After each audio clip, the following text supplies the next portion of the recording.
इत्यादयः नाटककारः स्वरचितैः साहित्यैः आमोदं यच्छन्ति। अस्मिन् साहित्ये संस्कृतेः मूल्यानां दृश्यन्ते। न केवलं काव्यानि नाटकानि अपि तु नैकानि शास्त्राणि विकसितानि सन्ति। भास्कराचार्येण गणितशास्त्रं, पाणिनिना व्याकरणशास्त्रं, सुश्रुतेन वाग्भटेन च वैदिकशास्त्रं, नैके तत्त्वज्ञैः भारतीयतत्त्वज्ञानं संस्कृतभाषायां विचरीकृतम्। संस्कृतभाषायां बहूनि सुभाषितानि सन्ति।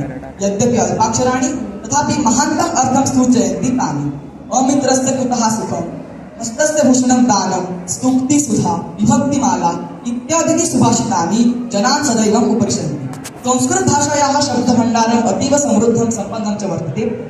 नृपः इति एकस्य शब्दस्य कृते राजा, राज्, पार्थिवः, भूपतिः, भूपः इत्यादयः नैके शब्दाः वर्तन्ते। संस्कृतस्तोत्रपठनेन उच्चारणं शुद्धं भवति, स्मरणशक्तिः वर्धते, मनः प्रसन्नं भवति। संस्कृतभाषा अतीव प्राचीना भाषा। अर्वाचीनकाले तस्य अध्ययनम् उपयुक्तमस्ति वा इति केचन जनाः पृच्छन्ति। वस्तुतः अर्वाचीनकाले अपि सङ्गणकार्यम् एषा भाषा उपयुक्ता इति शास्त्रज्ञाः मन्यन्ते। अतः सर्वैः संस्कृताध्ययनम् अवश्यं कर्तव्यम्।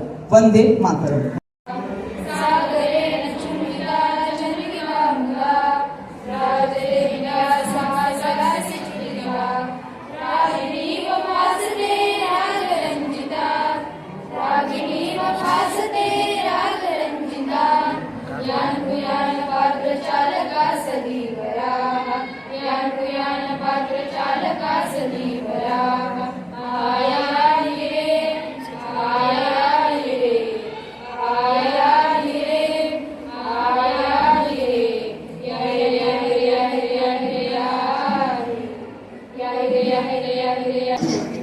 एवं सुभाषितानां विषयाः भिन्नाः।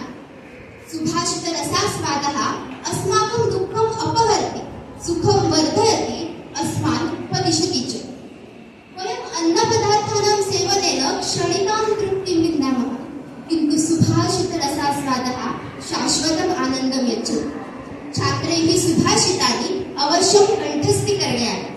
उत्कृष्टनिबन्धलेखनार्थं वक्तृत्वकलायां निपुणता सम्पादनार्थं च तानि अतीव उपयुक्तानि। सुभाषितानां पठनेन वाणी सुसंस्कृता, निर्दोषा च भवति। सत्यमेव एतत् वचनं यत् पृथिव्यां त्रीणि रत्नानि जलमन्नं सुभाषितं मूढैः पाषाणखण्डेषु रत्नसंज्ञा विद्यते। धन्यवाद।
संस्कृतेन उदरनिर्वाहं भवितुं शक्नोति वा? आं भवितुं शक्नोति। कथं स्पष्टं करोतु।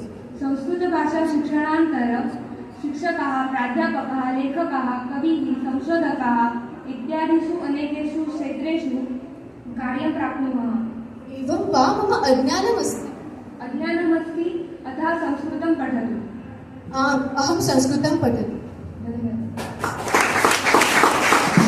जेव्हा तुम्ही आता हळूहळू संस्कृतकडे वळायला लागलेली मुलं आहात, तर विचार केला तर जेव्हा तुम्ही समजा एखादा याच्यातला मोठा कुठतरी सायंटिस्ट झाला, अगदी PhD घेऊन झाला, नोबेल प्राइज मिळवणं इथपर्यंत गेला, त्याच्या पुढे जर त्याला ज्ञान लालसा झाली, त्याच्या पुढे त्याला ज्ञान मिळवायचं आहे अशी जर परिस्थिती असेल तर त्याला निश्चित संस्कृतकडेच वळावं लागेल.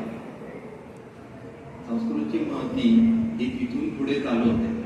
आज जगातले सगळ्यात मोठे जेवढे फिजिक्सचे सायंटिस्ट आहेत, जेवढे म्हणून फिजिक्सचे क्वांटम फिजिक्स वगैरे या गोष्टी कदाचित तुम्ही ऐकल्या असतील, तर याच्यावरचे सर्व शोध आपले इथे ऑलरेडी होऊन गेलेले आहेत.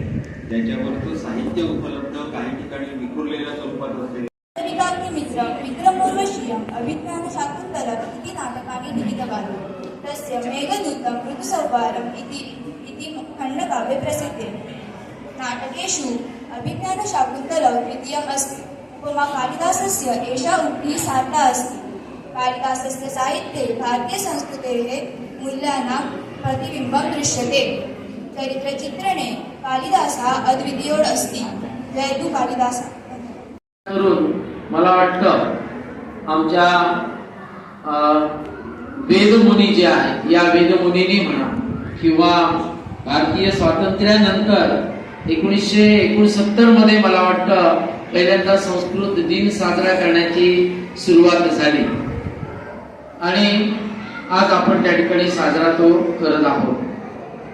संस्कृत ही सर्व भाषांची जननी आहे.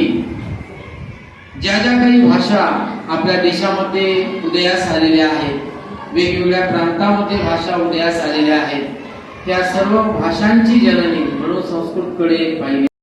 घटस्य समीपे पाषाणखण्डान पच्छति एकैक पाषाणखण्डान घटस्य क्षिपति तेन जलम् उपरि आगच्छति. 0113 क्रमाङ्कस्य मडगावतः मुम्बईपर्यन्तं गच्छत्. कोकणकन्यां रेलयानम् अद्य 1 घण्टा विलम्बेन आगमिष्यति. यात्रिणाम् असुविधार्थं क्षम्यताम्. अद्यापि रेलयानं विलम्बेन अस्ति. अधुना किं करणीयम्? मिळतो वडापाव, मिळतो उष्ण वडापाव.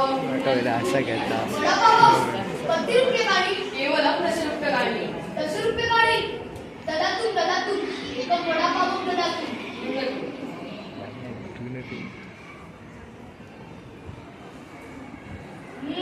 वा सत्यमेव उत्तमः वडापावः अस्ति. उष्णः अपि अस्ति. अधुना एव निर्मितम् अस्ति. शुद्धतैलस्य उपयोगः अस्ति. मह्येव ते ददातु.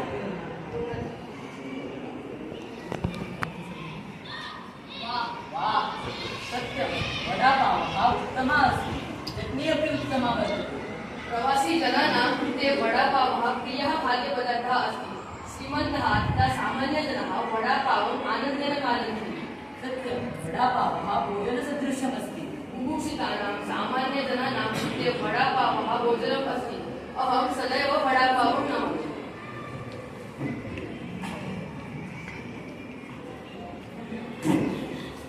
गोलकारं नवकशयनं स्वर्णवर्णं भमङ्गं पावयुक्तं चटनिसहितं सर्वाभिषिक्तादितत्यं सुधाशान्तं सुधरवर्णं पुनर्खाद्याभिलाषं वन्दे तुभ्यं वडापावं सर्वखाद्यादिराजं.